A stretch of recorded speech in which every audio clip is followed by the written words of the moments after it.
Bom, pessoal, vamos dar aqui agora continuidade à nossa videoaula. Agora a gente vai falar um pouco sobre o filo dos moluscos, né? Conhecer e verificar algumas características, questão da reprodução, certo? Então, moluscos, que vem do filo molusca, né? Do latim mollis, que significa mole, né? Então, são animais de corpo mole, não segmentados e geralmente dotados de concha calcária secretada pelo próprio animal, né? Exoesqueleto incompleto. A presença e a forma da concha, bem como o desenvolvimento de certas partes do corpo, são os principais critérios para a classificação dos moluscos, né? Esse filo aqui a gente consegue dividir ele em grupos, né? Que são os grupos mais conhecidos, são os bivalves, os gastrópodes e os cefalópodes, certo? Que a gente vai ver algumas características sobre esses grupos, mas logo adiante. O filo dos moluscos é bem diversificado, né? Com mais de 100 mil espécies atuais. A maioria vive no mar, principalmente em águas rasas litorâneas. Há também espécies de água doce e de terra firme. O corpo de um molusco típico apresenta três partes principais: a cabeça, o pé e massa visceral, né? ou saco visceral. Vai depender muito do autor e da onde vocês vão estar lendo essa informação no livro. As diversas classes de moluscos apresentam variações nessas partes básicas que refletem a história evolutiva do grupo. Então a gente consegue observar aqui que o filo do molusco ele tem muitas espécies, né? Quase mais de 100 mil. Né? E a gente consegue falar um pouco das características do corpo animal que a gente separa em três partes principais, né? Que é a cabeça, o pé e essa massa visceral. No que se refere à cabeça do animal, é bem desenvolvida em gastrópodes, né, caramujos e caracóis, e em cefalópodes, lulas e polvos, mas é reduzida ou praticamente inexistente no bivalves, que é os mexilhões e ostras. Né? Então, os mexilhões e as ostras elas não têm cabeça, né? Mas já nos outros representantes a gente já consegue observar.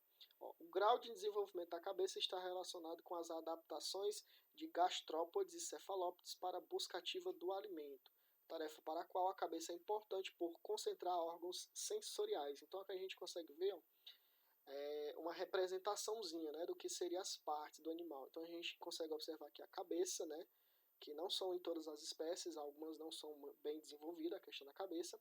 Temos aqui o pé e o saco visceral, que a gente vai falar logo adiante.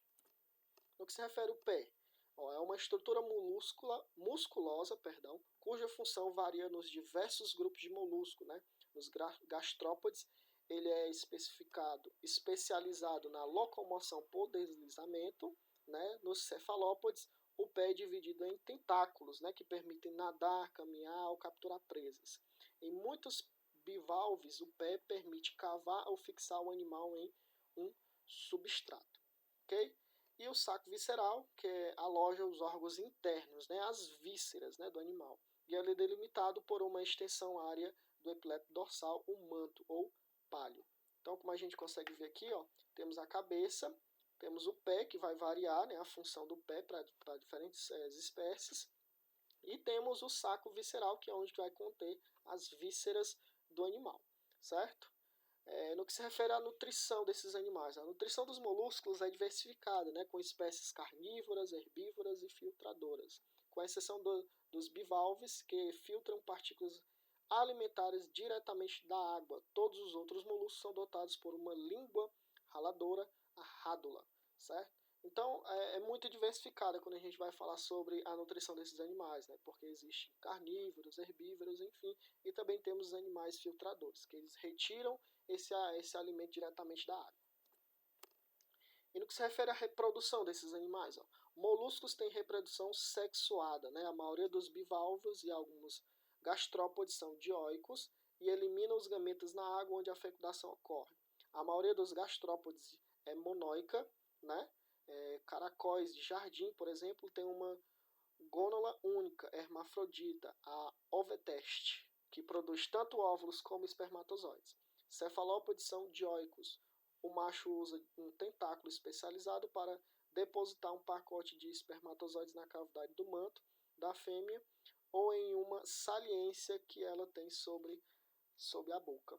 Então a gente consegue ver que também a questão da reprodução tem diversos tipos, vai depender muito da questão da espécie, certo? Então, assim, a gente falou um pouco sobre as características desse filo, né, do filo do Molusca. Eu gostaria muito que vocês lessem a parte do livro e na próxima aula no Google Meet a gente vai comentar bem mais detalhado, né, essas características do molusco. E aí no próximo vídeo agora a gente vai falar sobre o filo Annelida, né, que a gente vai falar um pouco sobre os anelídeos.